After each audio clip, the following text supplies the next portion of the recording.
പ്രിയ സുഹൃത്തുക്കളെ നമസ്കാരം. ഇന്ന് ഞാൻ നമ്മുടെ ന്യൂ ഇന്ത്യ എന്ന് പറയുന്നൊരു ചാനലുണ്ട്.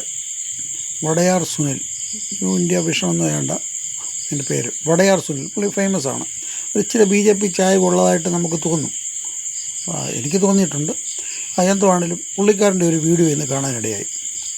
പുള്ളിക്കാരൻ ഇന്ന് പറയുന്നത്, ഇന്ന് ഒരു മാർക്സിസ്റ്റ് പാർട്ടിയുടെ സെക്രട്ടേറിയറ്റ് കേന്ദ്ര കമ്മിറ്റിയല്ല, സംസ്ഥാന കമ്മിറ്റി മെമ്പറുമായിട്ട് പുള്ളി ഇന്ന് സംസാരിക്കാനിടയായി. കാര്യം ഏത് പാർട്ടിക്കാരനല്ല അങ്ങോട്ടും ഇങ്ങോട്ടും കൂട്ടുകാരൊക്കെ ഉണ്ടാകുമല്ലോ. സംസാരിക്കാനിടയായി. അദ്ദേഹത്തിൻ്റെ കൂടെയാണ് ഇന്ന് ഭക്ഷണം കഴിച്ചത്. ആ ഭക്ഷണം കഴിച്ചപ്പം അദ്ദേഹം ഈ കഴിഞ്ഞ 20 ദിവസത്തെ സതീശൻ്റെ ഭരണത്തെക്കുറിച്ച് ചോദിച്ചു. അപ്പോഴേ ആ മാർക്സിസ്റ്റ് പാർട്ടിയുടെ ആ സെക്രട്ടേറിയറ്റ് മെമ്പർ പറയുന്നത്, ഇത് കണ്ടപ്പം സതീശൻ്റെ ഈ പ്രകടനം കാണുമ്പം പിണറായി വിജയനെ എടുത്ത് കിണറ്റിലിടാനായിട്ട് എനിക്ക് തോന്നി എന്നാണ് ഈ വടയാർ സുനിൽ പറഞ്ഞത്.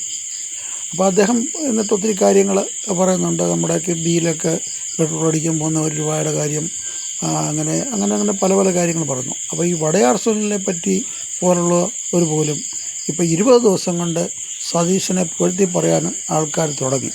അതുപോലെ മാർക്സിസ്റ്റ് പാർട്ടിയുടെ ഇപ്പോൾ പേര് പറയാത്തൊന്നും 100 പേരുണ്ട്. അത് പേര് പറഞ്ഞില്ലെങ്കിൽ ആരും അറിയത്തില്ല.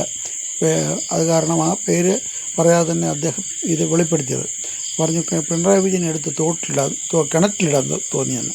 ഇതുപോലെ മാർക്സിസ്റ്റ് പാർട്ടിക്കാർ നേരത്തെ ചിന്തിച്ചിരുന്നെങ്കിൽ, അല്ലെങ്കിൽ മുഖത്ത് നോക്കി പറഞ്ഞിരുന്നെങ്കിൽ, നമുക്ക് മാർക്സിസ്റ്റ് പാർട്ടിക്കാർക്ക് ഇതുപോലുള്ളൊരു ഗതികേട് വരത്തില്ലായിരുന്നു. അപ്പോൾ ഇങ്ങനെ രഹസ്യമായിട്ട് അല്ല, പരസ്യമായിട്ട് തന്നെ ഇനിയും പറയണം. ഈ തെറ്റ് കാണിക്കുന്ന ആരാളും തെറ്റാന്ന് പറയണം.